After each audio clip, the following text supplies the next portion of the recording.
Mateus capítulo 28, versículos 18 a 20. Jesus, aproximando-se, falou-lhes, dizendo: toda a autoridade me foi dada no céu e na terra. Ide, portanto, fazei discípulos de todas as nações, batizando-os em nome do Pai e do Filho e do Espírito Santo, ensinando-os a guardar todas as coisas que vos tenho ordenado. E eis que estou convosco todos os dias até a consumação do século. Peço a vocês que mantenham a Bíblia de vocês aberta. Nós vamos acompanhar a exposição da palavra sempre confrontando com a mesma. Vamos orar?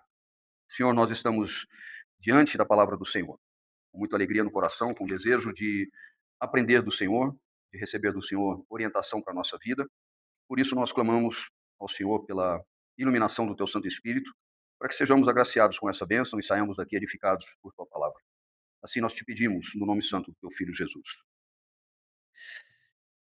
A grande comissão, esse trecho do Evangelho do Senhor Jesus, registrado por Mateus, ele apresenta 3 pontos, 3 aspectos muito importantes, muito preciosos da tradição reformada, que é a autoridade de Cristo, a missão da igreja e também a presença permanente do Senhor com o seu povo.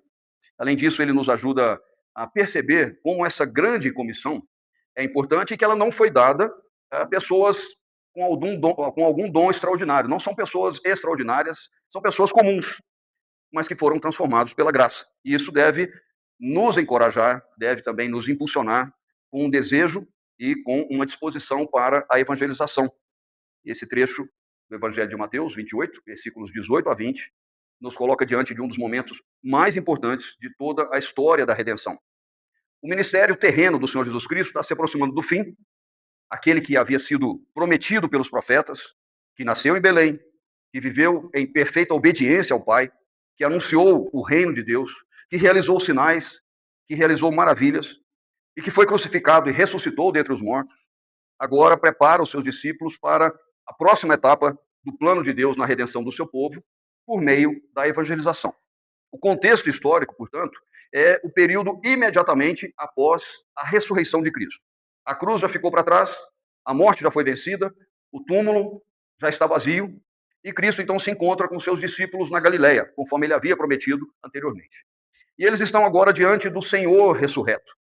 Eles estão contemplando não somente o mestre com quem eles haviam caminhado, a quem eles haviam seguido durante aproximadamente 3 anos, mas eles estão olhando no olho do rei vitorioso, que triunfou sobre o pecado, triunfou sobre a morte, triunfou sobre Satanás. Então esse é, portanto, um momento de transição, porque o ministério terreno do Senhor Jesus está chegando ao fim, mas a missão da igreja, então, está somente apenas começando.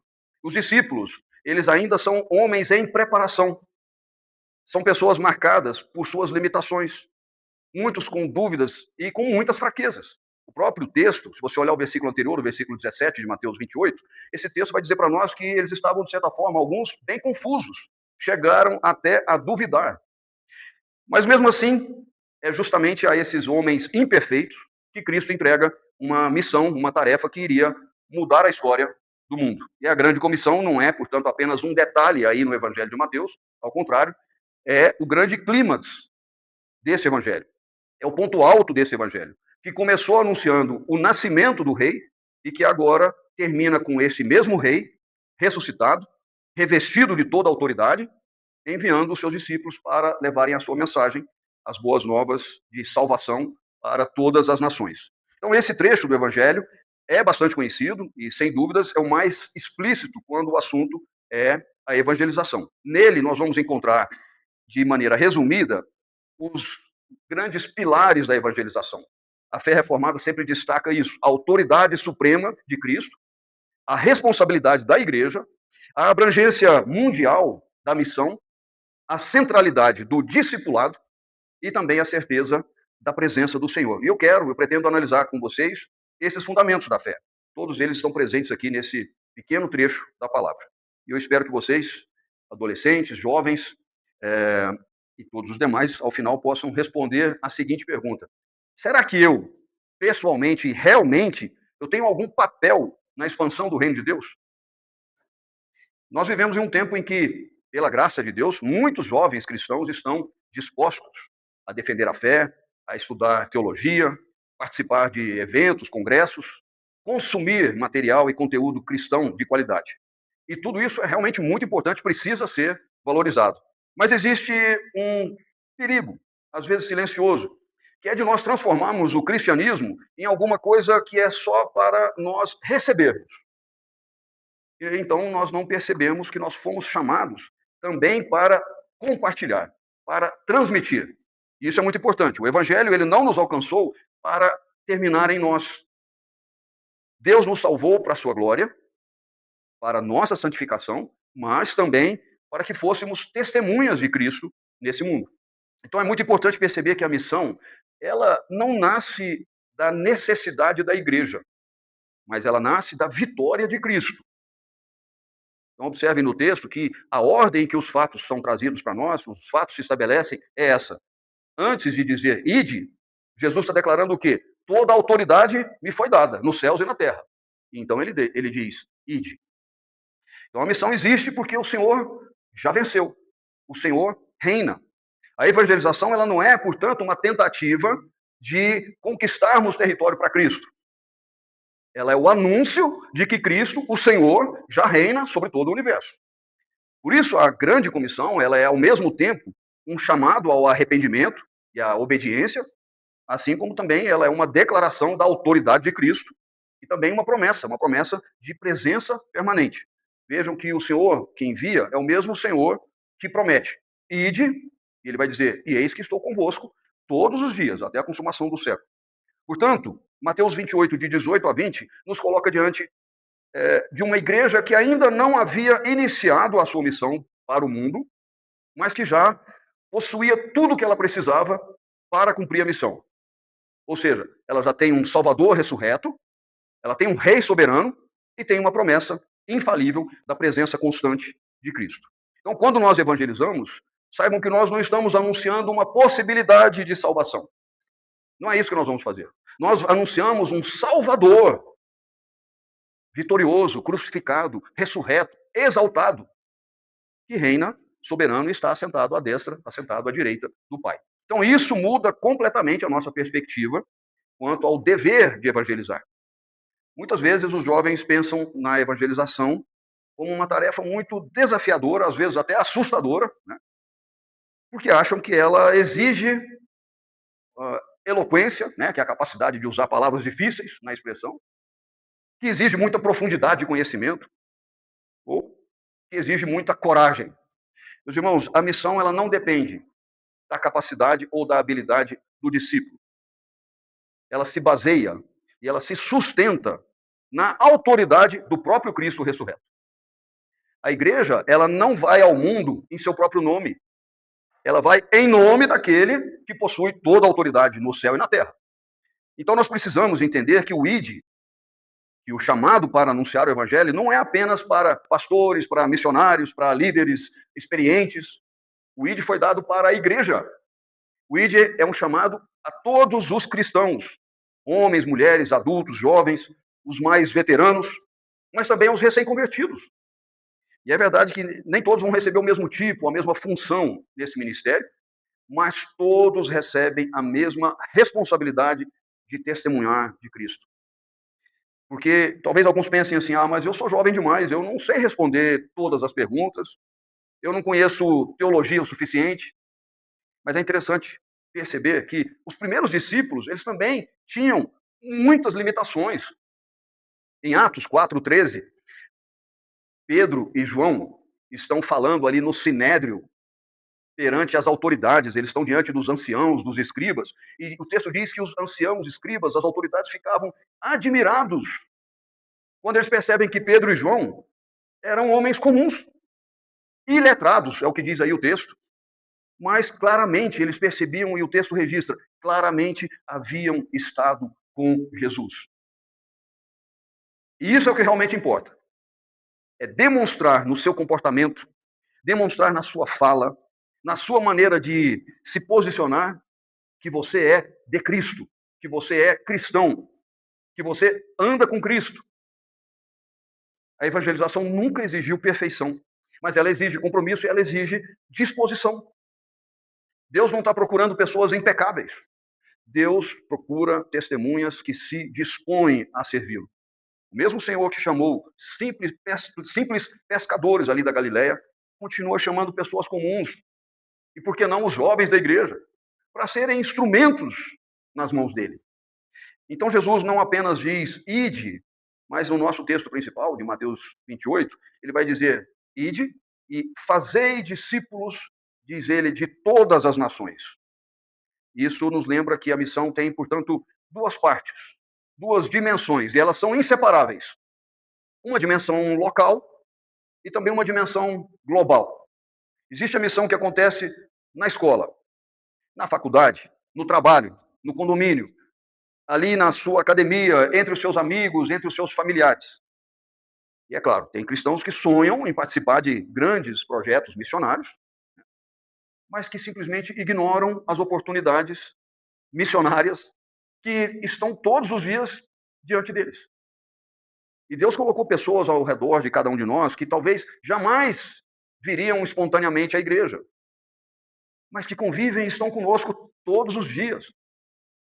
Ao mesmo tempo, Cristo também fala de um compromisso para com todas as nações. Então, o coração da igreja, ele deve ser tão grande quanto o coração da missão que Deus propõe. O Senhor não deseja alcançar somente a nossa cidade. Ele está reunindo para si pessoas de toda tribo, língua, povo e nação. Por isso, vocês, jovens, precisam aprender a olhar para além dos seus próprios interesses. Isso quer dizer que nós devemos orar pelos missionários. Isso quer dizer que nós devemos procurar conhecer a realidade dos povos ainda não alcançados. Nós devemos cultivar uma disposição de coração para servir onde quer que Deus nos coloque. Talvez a maioria seja apenas chamada para permanecer onde está. Mas pode ser que outros sejam chamados para lugares distantes. Mas certamente, todos são chamados para participar, para evangelizar. E isso nos leva a uma questão importante. O que significa exatamente evangelizar? Muitas vezes a gente pensa só nos eventos, né, nos programas, algum tipo de estratégia que nós vamos usar. Só que no Novo Testamento, evangelizar significa anunciar. Anunciar as boas notícias acerca de Jesus Cristo. Significa falar sobre quem ele é. Significa dizer o que ele fez na cruz. Anunciar a sua ressurreição.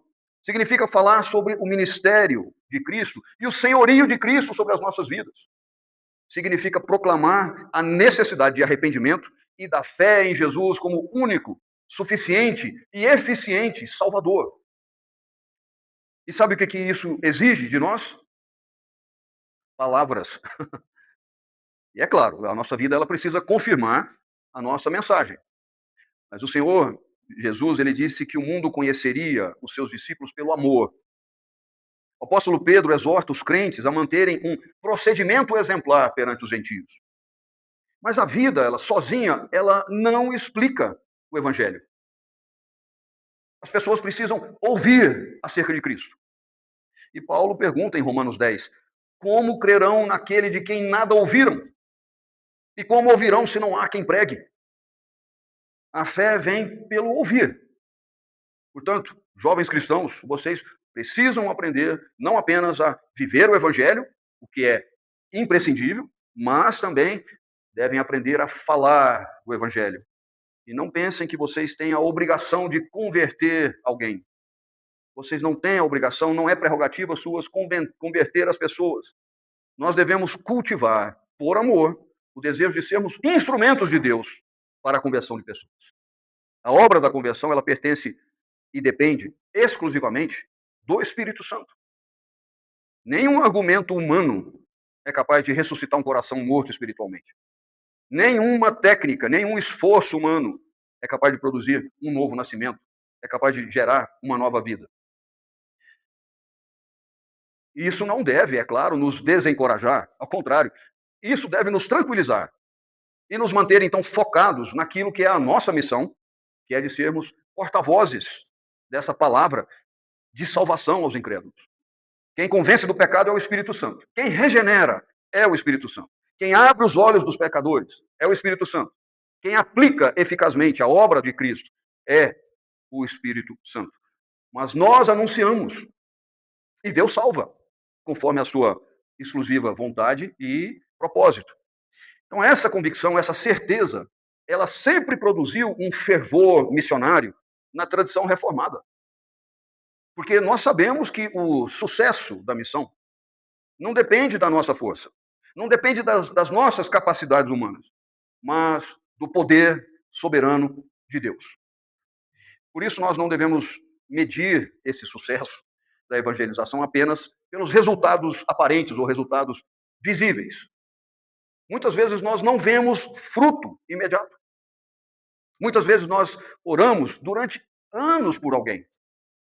Outras vezes nós enfrentamos muita rejeição, nós sofremos indiferença das pessoas, mas nós devemos permanecer firmes, firmes no nosso propósito de evangelizar, crendo que Deus, ele sempre vai fazer conforme a vontade e no tempo dele.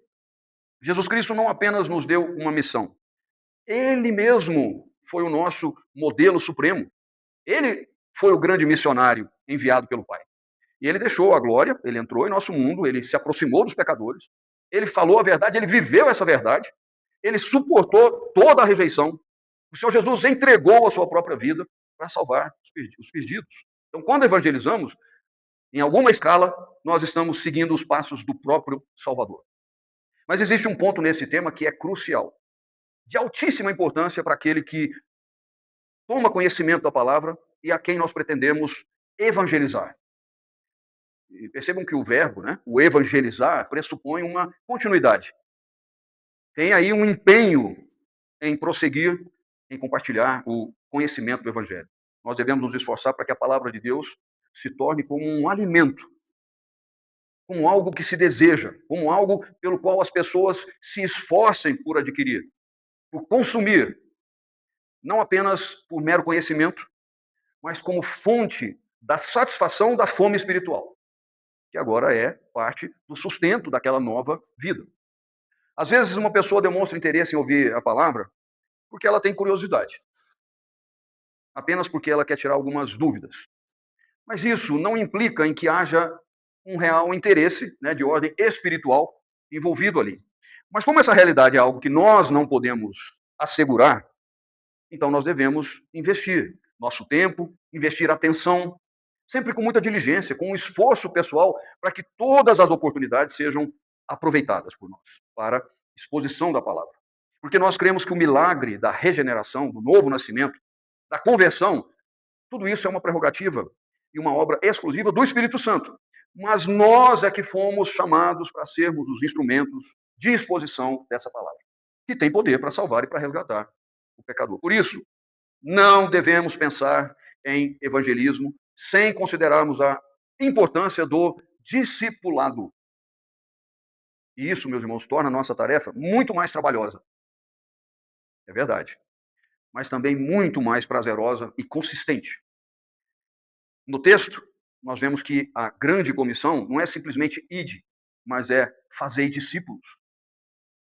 Isso significa que o objetivo de Cristo nunca foi apenas aumentar os números, multiplicar o número de adesões, com pessoas vazias e despreparadas, superficiais. Certamente não é esse o propósito. O Senhor, ele deseja formar seguidores que o conheçam e que o amem. O Senhor Jesus quer pessoas que o obedeçam e que perseverem até o fim e que o adorem, não só em espírito, mas em verdade. Evangelizar não é apenas você conduzir alguém até o dia da pública profissão de fé. Evangelizar é apenas o início de uma longa caminhada, de uma longa jornada. O novo convertido, ele não é um projeto concluído. Ele é um discípulo em formação. Por isso o Senhor Jesus continua dizendo, ensinando-os a guardar todas as coisas que vos tenho ordenado. Observe que ele não apenas diz ensinando-os, mas ensinando-os a guardar. Ou seja, o discipulado bíblico não busca apenas transmitir a informação, mas busca formar uma obediência a Cristo. O alvo não é produzir pessoas que saibam mais sobre Cristo, mas conduzir pessoas a se tornarem cristãos autênticos, semelhantes a Cristo. E aqui existe um desafio muito importante para os jovens dessa geração de vocês. Nós estamos vivendo uma cultura de velocidade. Tudo é rápido, tudo é instantâneo, tudo é imediato. Nós queremos também resultados rápidos. Nós queremos crescimento rápido, nós queremos respostas rápidas. Mas o discipulado raramente acontece dessa maneira. Jesus investiu aproximadamente 3 anos caminhando diariamente com seus discípulos. Ele corrigiu erros, ele respondeu perguntas, ele confrontou os pecados, ele fortaleceu a fé e teve que repetir inúmeras vezes as mesmas verdades, os mesmos ensinamentos. Discipulado exige tempo, porque as pessoas não amadurecem instantaneamente. E por isso, aqueles que desejam servir ao Senhor precisam compreender que discipular alguém significa assumir um compromisso de longo prazo, significa caminhar ao lado de pessoas, e são pessoas reais, pessoas que têm dúvidas reais, pessoas que cometem pecados e que lutam contra esses pecados, que são uma realidade na vida delas, que enfrentam dificuldades reais, e tudo isso é parte desse processo de crescimento, dessa jornada de amadurecimento da fé. E isso também significa que certamente haverá momentos de cansaço. Vão haver ocasiões em que parece que nada está sendo proveitoso, nada está surtindo o efeito. Algumas pessoas que pareciam que iam avançar, começam a tropeçar. Outros começam a resistir, por exemplo, à correção. Pessoas que não aceitam a repreensão. E outras parecem tão lentas, dispersas, inconstantes. Mas é aí, meus queridos irmãos, que nós somos tentados a desistir. Mas é exatamente nesse momento que nós precisamos nos lembrar de que o discipulado é uma obra de Deus, antes de ser uma obra nossa. O apóstolo Paulo escreve em 1 Coríntios 3, 6, eu plantei, Apolo regou, mas o crescimento veio de Deus. Essa verdade produz em nós duas coisas: humildade e perseverança, ao mesmo tempo. Humildade, porque nós vemos que não somos nós que transformamos pessoas. E perseverança, porque nós sabemos que Deus continua operando, mesmo quando a gente não enxerga os resultados de forma visível e imediata. Nós estudamos, nós preparamos, nós nos organizamos, nós pregamos, nós ensinamos, mas é somente o Espírito Santo que pode aplicar a palavra aos corações. Quando a gente vê o fruto espiritual, nós precisamos nos lembrar de que a glória pertence inteiramente ao Senhor.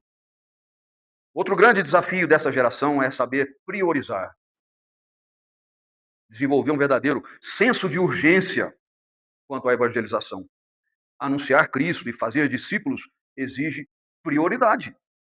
Exige disposição e exige espaço na agenda de vocês. Na nossa agenda.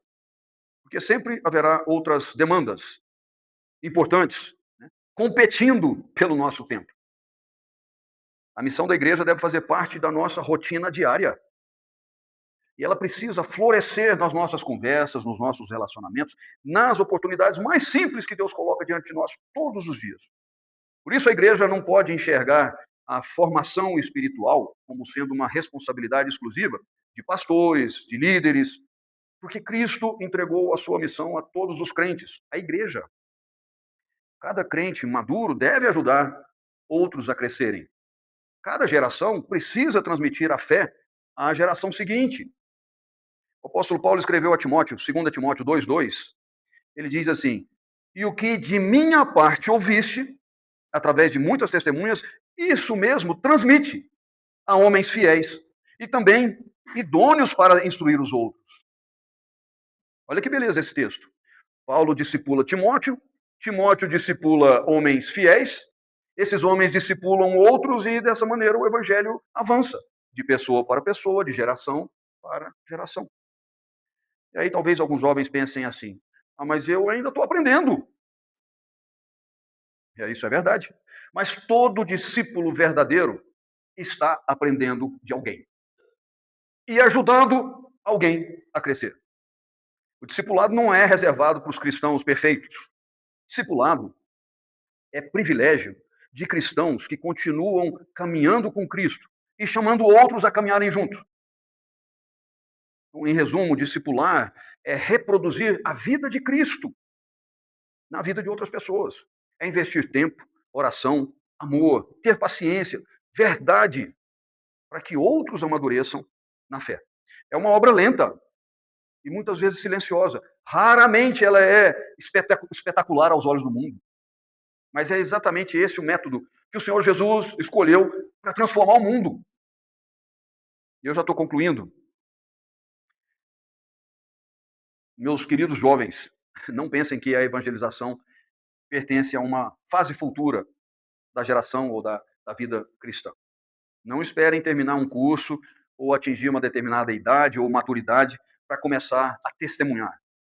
Façam bom uso de todas as situações, de todas as oportunidades para proclamar o evangelho às pessoas. O Senhor já colocou vocês em lugares onde ninguém mais pode estar. Tem colegas que escutam vocês.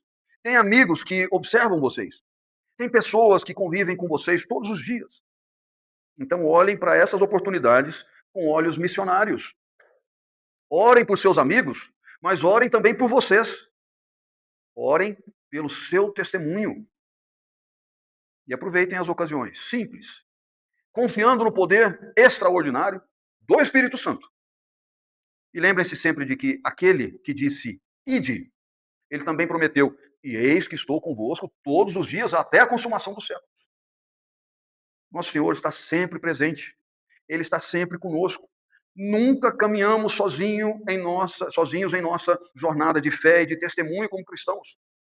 A missão não é realizada por jovens ou por adultos ou por pessoas extraordinárias. Não, ela é realizada por jovens comuns, por pessoas comuns, mas que caminham com um Salvador único e extraordinário. E podem ter certeza, enquanto Cristo continuar edificando a sua igreja, nenhum esforço feito em seu nome será em vão.